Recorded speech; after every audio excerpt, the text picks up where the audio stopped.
वो तो मोदी जी का तो खैर क्या कहने, उनका काम वही है। उन्हें ना तो कोई अपना डेवलपमेंट से कोई मैटर है, ना कोई भूखा मर रहा है लॉकडाउन में, या किसी को खाना नहीं मिल रहा है, कुछ भी ऐसा उन पर ध्यान नहीं है। उन्हें सिर्फ अभी मंदिर मस्जिद ही करना है, वही खेलना है, वही उनका मुद्दा रहता है ज़्यादातर।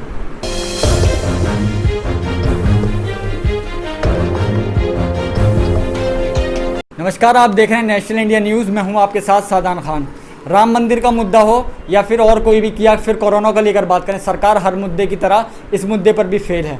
इसी कड़ी में हम लोगों से जानने की कोशिश करेंगे कि उनकी क्या राय है। इसी कड़ी में हमारे साथ कुछ लोग मौजूद हैं, इनसे जानने की कोशिश करेंगे कि राम मंदिर को लेकर जिस तरह की अफवाहें उड़ाई जा रही हैं, या फिर आज कर्नाटक के बेंगलोर में ऐसा मुद्दा हुआ, इस पर बात करने की कोशिश करेंगे।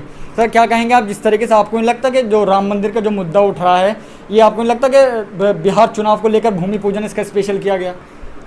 बिल्कुल ऐसा तो है, हो सकता है ज़रूर, लेकिन ये नहीं कह सकते कि पक्का है, क्योंकि तमिलनाडु में भी इलेक्शन है। जैसे कि साउथ में सबसे बड़ी असेंबली है तमिलनाडु में, वहाँ पे इलेक्शन है। और दूसरा फिर बिहार में भी इस टाइम माहौल भी बहुत गर्म है बिहार में, और बीजेपी को लग भी रहा है कि बिहार में तो हारेंगे ही लगभग, चांस जो हैं, जैसा कि अभी लग रहा है। पर बाकी थोड़ी उम्मीद जगाने के लिए अपनी के कुछ नहीं मिला तो फिर राम मंदिर ही सही, इसलिए रख दिया। जिस तरीके से कई संतों ने भी मना किया था कि अभी मुहूर्त अच्छा नहीं है, आप भूमि पूजन ना करें, तो तब भी पीएम मोदी ने इसके बाद इसका भूमि पूजन किया। वो तो मोदी जी का तो खैर क्या कहने, उनका काम वही है। उन्हें ना तो कोई अपना डेवलपमेंट से कोई मैटर है, ना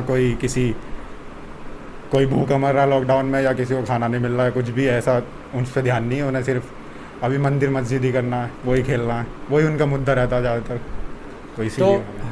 लेकिन अब बात करें जिस तरीके से बेंगलुरु में आज जो हिंसा भड़की, वो एक कांग्रेस विधायक के भतीजे का जो एक पोस्ट किया था उन्होंने फेसबुक पे, उसके बाद एक वहाँ पर हिंसा भड़की, करीब 200 से ज़्यादा बाइकों को वहाँ के आग लगा दी गई। तो इसे किस तरह से देखते हैं आप? ये लोगों की सोच ही है, जो अपना, चाहे कोई हिंदू हो चाहे कोई मुसलमान हो, तो कोई भी हो, जब जाहिर सी बात है अनएम्प्लॉयमेंट इतना रेट बढ़ रहा है, तो फिर तो लोग छोटी छोटी सी बातों पर ध्यान देंगे, अपना काम नहीं करेंगे, कुछ नहीं करेंगे, तो वो फिर एक दूसरे के पत्थर ही मारेंगे, और क्या करेंगे। नहीं, जिस तरीके से एक धर्म, इस्लाम धर्म को कहा जाता है कि मतलब ये लोग हिंसा फैलाते हैं, लेकिन आज जिस तरीके से एक वीडियो वायरल हो रही है, वो लोग एक चैन बनाकर मंदिर को प्रोटेक्ट करते नजर आ रहे हैं, जिसके बाद जमकर वाहवाही हो रही है। तो आपको नहीं लगता ये गलत तरह की एक धर्म के खिलाफ अफवाह फैलाई जा रही है? ये तो शुरू से ही रहा है कि मुसलमानों को टारगेट तो करा ही जाता है, लेकिन जैसा कि आपने देखा था दिल्ली में जब वो हुए थे दंगे, तो वहाँ तो और मस्जिदें हुई या फिर कोई मज़ार हुई, वहाँ तो और ज़्यादा उनके कितना जला दिया था उन्हें, या फिर नुकसान करा था। लेकिन इसीलिए बहुत अच्छा करा जो भी करा, जिसने भी करा था, कि मंदिर को खुद ही अपने इलाके में प्रोटेक्ट करा पूरा, ताकि कोई ऐसा नुकसान ना पहुँचा पाए। अगर ऐसे ही हिंदू भी करें और मुसलमान भी दोनों, तो फिर लड़ाई ना होए। तो बिल्कुल, जिस तरीके से आपने कहा कि वहाँ पर सीएम जो येदियुरप्पा उन्होंने भी साफ कहा कि कार्रवाई हम करेंगे, लेकिन अभी तक 110 लोगों को गिरफ्तार किया है, तो जो असली आरोपी हैं वो अभी भी छुपे हुए हैं। तो आपको नहीं लगता कि सरकार को वहाँ की उन्हें सामने लाना चाहिए, या उनके खिलाफ सख्त से सख्त एक्शन लेना चाहिए?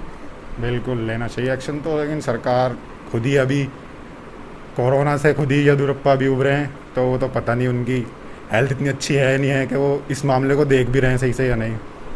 बाकी सेकुलर होना चाहिए और अपना सब आपस में मिलजुल के रहें तो और बढ़िया रहेगा। नहीं, आखिरी और महत्वपूर्ण सवाल, जिस तरीके से आपने देखा होगा कि मायावती ने भी आवाज़ उठाई, उन्होंने कहा कि हम सबसे ऊंची प्रतिमा जो है परशुराम की बनाएंगे, अखिलेश यादव ने भी कहा।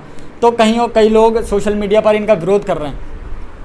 वो सब तो लॉलीपॉप है, इन्हें देनी है कि हम मंदिर बनाएंगे, हम मस्जिद बनाएंगे, हम मूर्ति बनाएंगे, हम ये बनाएंगे। अगर ये बात करते मंदिर की जगह कि हम इतनी सड़कें बना देंगे, इतना अनएम्प्लॉयमेंट ख़त्म करेंगे, और लॉकडाउन में जितना नुकसान हुआ लोगों को, किसी के पास खाने को नहीं है, किसी के पास पीने को नहीं है, उन्हें का दें, उनकी हेल्प करें ज़्यादा से ज़्यादा, तो बेटर रहेगा उससे। तो बिल्कुल आपने सही कहा, लेकिन सरकार अभी भी अपनी बातों पर अड़की हुई है। जिस तरीके से कई लोग विरोध कर रहे हैं, ब्राह्मण समाज भी इसका विरोध कर रहा है। तो उन्होंने कहा कि सबसे ऊंची प्रतिमा बनाई जाएगी। तो मैं जानना चाहता हूँ कि आम जनता भी इस पर काफ़ी क्रोधित है, तो मैं जानना चाहता हूँ कि इन लोगों को सिर्फ और सिर्फ चुनाव से पहले ही जनता की याद क्यों आती है? मेरे हिसाब से अगर इसमें ना लड़ा जाए कि ब्राह्मण और शूद्र क्या कह रहे हैं, मूर्ति किसकी बड़ी है किसकी छोटी है, उससे ज़्यादा ध्यान दिया जाए कि कौन से शहर में ज़्यादा अनएम्प्लॉयमेंट है, कौन से शहर में ज़्यादा नुकसान हुआ लॉकडाउन से, किस वर्ग को ज़्यादा नुकसान हुआ है, कौन से ऐसी पॉलिसी लानी चाहिए जिससे कि उन्हें भरपाई हो जाए उसकी, तो उस पर ज़्यादा ध्यान दिया जाए। बिल्कुल आप सही कह रहे हैं, लेकिन जो जिस तरीके से अब योगी सरकार पे भी सवाल उठ रहे हैं महिला सुरक्षा को लेकर, आपने देखा होगा कि मंचलों की वजह से दुर्घटनाग्रस्त एक टॉपर की जो बाहर पढ़ाई कर रही थी उनकी गाड़ी दुर्घटनाग्रस्त हो गई, मौत हो गई, लेकिन अभी भी पुलिस उस मामले को दबा रही है। एफआईआर में भी ऐसा कुछ जिक्र नहीं किया गया। तो आपको नहीं लगता कि सरकार शुरुआत से ही आरोपियों को बचाने का काम कर रही है? हाँ, वैसे देखा जाए तो यूपी में तो अभी तक और ज़्यादा जो क्राइम रेट है और ज़्यादा बढ़ रहा है, लेकिन कुछ हद तक जैसे एनकाउंटर हुए हैं तो थोड़ा खौफ भी है, लेकिन पुलिस इस मामले में थोड़ा सही से ज़्यादा ध्यान नहीं दे रही है। बाकी लड़की काफ़ी अच्छी खासी टॉपर रही है वो यूएस से, इतना अच्छा उसने एजुकेशन उसके पास थी, लेकिन कितना कुछ करना चाहती थी पर नहीं हो पाया उसका। चलिए शुक्रिया बहुत बहुत। तो ये थे हमारे साथ जिन लोगों की साफ तौर पर राय ये कहना है कि ये लोग साफ तौर पर जो आवाज़ उठा रहा है उनकी आवाज़ को यहाँ पर सरकार दबा रही है, और जिस तरीके से सरकार पर सवाल उठ रहे हैं कि सरकार महिला सुरक्षा को लेकर बात हो या किसी अन्य मुद्दे पर बात उठाई जाए तो सरकार सिर्फ और सिर्फ आरोपियों को बचाने का काम करे। फिलहाल इस रिपोर्ट में इतना ही, बाकी तमाम बड़ी खबरों के लिए आप देखते रहिए नेशनल इंडिया न्यूज़। अगर आपने चैनल को सब्सक्राइब नहीं किया है तो प्लीज़ सब्सक्राइब कीजिए और ताज़ा अपडेट पाने के लिए बेल आइकन को दबाना ना भूलें।